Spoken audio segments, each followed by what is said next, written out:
Hello, dear friends. Welcome to this program, Our Moments with God, our moments with the Word of God, our moments with the love of God, our moments with the mercy and compassion. And I can add also our moments with the plan of God and the will of God, whether we accept God's plan and God's will for us or we want to push our own will and plan before that of God, which is important for us to understand, and that can be done only when we look at our own selves and see how we push our own plans, sometimes not corresponding with the plan of God. And my dear friends, I also invite you to share the videos with others and ask your friends to please subscribe to the channel. Thank you.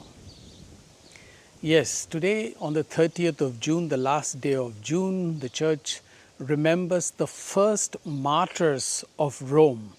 So I was researching as to how many martyrs really there were, because it doesn't say 10 martyrs, 20 martyrs or 100 martyrs. It just celebrates the first martyrs of Rome, which took place between AD 64. Christianity had just begun.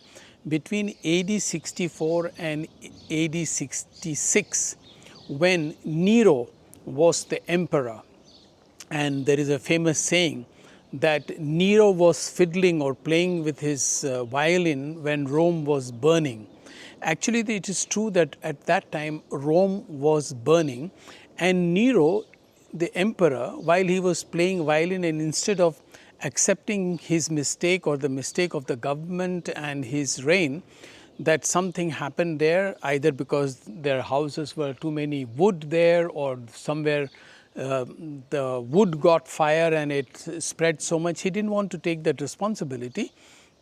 Therefore, he blamed it on Christians. He wanted to find a scapegoat, and so he put the blame on Christians, which was a new movement, and a lot of people were following the teachings of Jesus Christ, and so he put the blame on them to completely destroy. It is said by one famous historian, Tacitus, who has written about this. He says that hundreds of thousands of Christians were burnt alive. Their bodies were used to light dinner parties. It seems so terrible. It was so brutal. Martyrdom of Christians was. So for those of you, first of all, who think that martyrdom and persecution of Christians is something new, it started already at that time. Actually, it started with Jesus. He too was martyred for following the right thing, for revealing to us the love of God, etc. But you know, the other day, I know the name, but I won't mention the name, but I saw on Facebook that a certain individual is telling people to leave the Catholic Church. And the reason, he's saying that the bishops and priests are not allowing lay people to preach from the pulpit. He says, why should the lay people not be allowed to preach from the pulpit? That's all that his demand is. And then he's asking, since the church is not allowing that, let us leave the church en masse. So he thinks, like Nero thought, that the church would be destroyed and church would be finished because all the Catholics will leave the church. This individual is thinking like that, and he is inviting people to leave. So he is finding another way to destroy the church. He claims himself to be a good Catholic. I suppose he is a good Catholic, and he certainly has a point. But whether it is his will against the will of God, or against the will that is collective understanding, not an individual understanding, but the tradition of the church, which has gone through thousands of years of tradition and living, or his own mind and his own. And what a demand. Of course, the lay people can also preach. But why at the time of Mass, during the Mass, he wants that to be preached? Have they learned theology? Have they studied theology? Have they studied canon law? Have they studied moral theology? Have they studied dogmatics? Have they studied Christology? Have they studied other theology that the priests go through 4 years of training? 4 years of training. And we have to go through strict examinations to pass that. Does he have that training? Does he want to equate with the priest? Yes, there may be some of us who give boring sermons. But what is so exciting in life that as if every moment in life is all beautiful, and there may be moments of boredom in sermon, but has Jesus not said that you can carry your own cross? Then you are not, if you cannot carry your own cross, you are not worthy of me. Take it as a cross. Take it as a cross, and take it as that which the church teaches.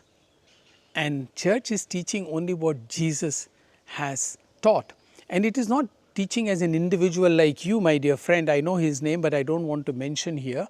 Maybe you will find it on Facebook yourself. I tried to reply to him that many people have tried to break the church. Now RSS is trying its best by bringing rules against FCRA, against the church and against the NGOs. They think by doing this they will stop the work of Christians, their work of charity. No, they won't.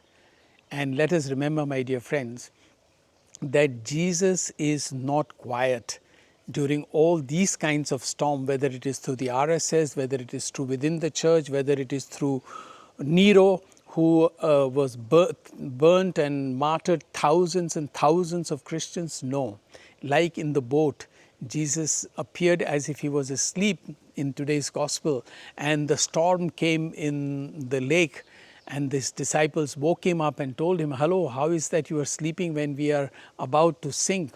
And Jesus said, "You men of little faith." So don't worry, there will be individuals who will try to arouse people. There are simple pastors who have 2 or 3 months of training, theological training, and then they abuse the Catholic Church. They abuse the church, the Catholics, that they are doing murti puja or worshipping idols. They know nothing about what is the tradition of the church. I am not talking about the mainline Protestant churches, evangelical churches, Pentecostal churches. No, I am talking about those small individuals who rise up like mushrooms with 2 months, 3 months of training, they claim. Of course, they are doing good work. They are preaching also the word of God, but let them preach the word of God. Don't abuse the Catholic Church and abuse them and steal the sheep from there. That is my appeal also to our Catholic friends, that if they know the authentic teaching of the Catholic Church, which has gone through many councils and through many theologians, many saints, great saints like Augustine, St. Thomas Aquinas, and Bonaventure, and all that. So my dear friends, if you like, you may please subscribe to this channel. Thank you very much.